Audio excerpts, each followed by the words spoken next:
to make life prevail over death. And we find that when we are in a contest of this kind, a serious warfare game of this kind, and we take it seriously, we are involved in it in a very deep and bitter sense. Now, the difference of Buddhism from science as a form of knowledge is that in Buddhism, it would be said that this view of things, this view of the task of life as making order triumph over disorder, leaves something out.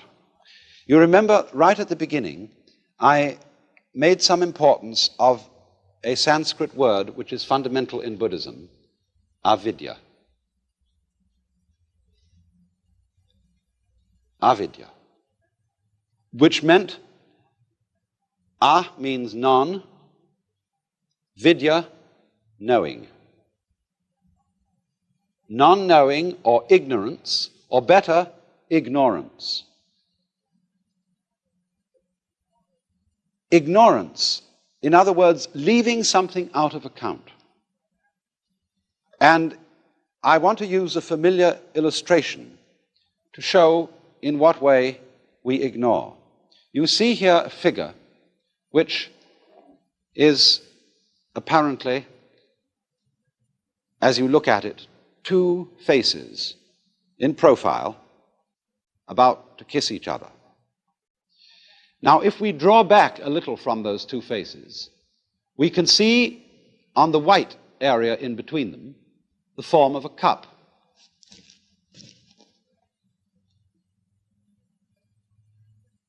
But the interesting thing about this is that as you look at it, you will either be able to see the form of the cup or the form of the two faces in profile, as it were, about to kiss each other.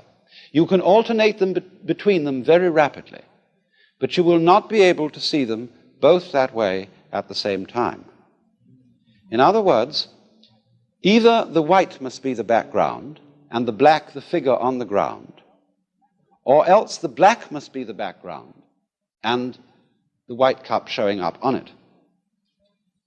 And so in this way, we are unable to see, really, we can think it. After a while, we can get accustomed to the idea that the figure and the ground, the black and the white, are mutually necessary to each other. In that figure that I showed you, you could say both the cup with the stem and the two faces are there.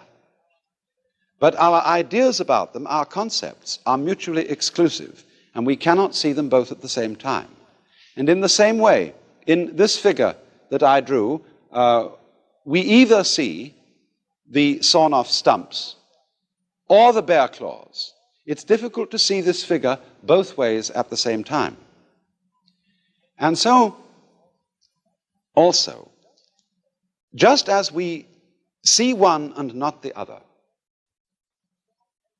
so we identify ourselves. After all, when you're looking at the white figure in that illustration, which is the cup, you, as it were, identify with the cup. When you look at the two faces, you identify with the profile.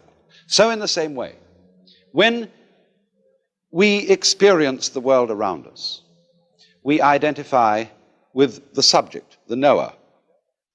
We don't identify with what we see.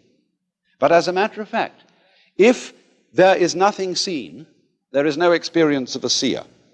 If there is no seer, there is no experience of anything seen. They both go together in the same way as the black and the white. And this idea that the yes and the no, the black and the white, the inside of a class, say we draw a square as representing fundamentally the idea of class. I can't have a square which doesn't have both inside and outside. They go together. And in Buddhism, this going together is called shunya. Although this is often translated void, it means that the inside of the square cannot exist, is void without the outside, the subject without the object, the black without the white. And this, of course, is represented in this fundamental Chinese figure of the yang, or the positive principle, and the yin, or the negative principle, like two fishes, constantly circulating, going round and round and round and round in the alternations of life. Now, the question is, are these two fishes involved in a fight? Is the white one eating up the black one, and the black one trying to eat up the white one? If that is the situation, then, of course, life is fundamentally nothing but a grim contest. If this one up here is the good fellow, and this one is the bad fellow, if this is order and this is chaos, then a fight goes on between them. And that's largely the way in which our technology has interpreted man's situation as against nature. This is man, the white, the good fellow. This is nature, the dark, the bad fellow. And the white one has got to eat him up. But what happens if the white fish succeeds in eating up the dark fish? The white fish disappears as well as the dark one, because the white one is only there in relation to the dark. So then, if these two fishes, as it were, wake up, if this one wakes up and this one wakes up, which is called awakening in Buddhism, they realize they're one. In other words, they go together. They're inseparable from each other.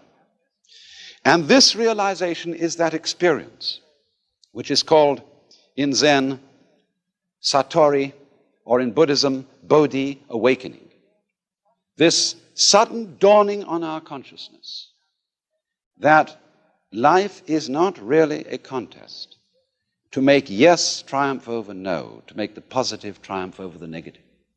The two sides go together. And then one sees, in this strange way, that underlying all that is negative in the world, all that is in a way painful and evil, there is a kind of necessity to it. It goes with the good. It is necessary for the good.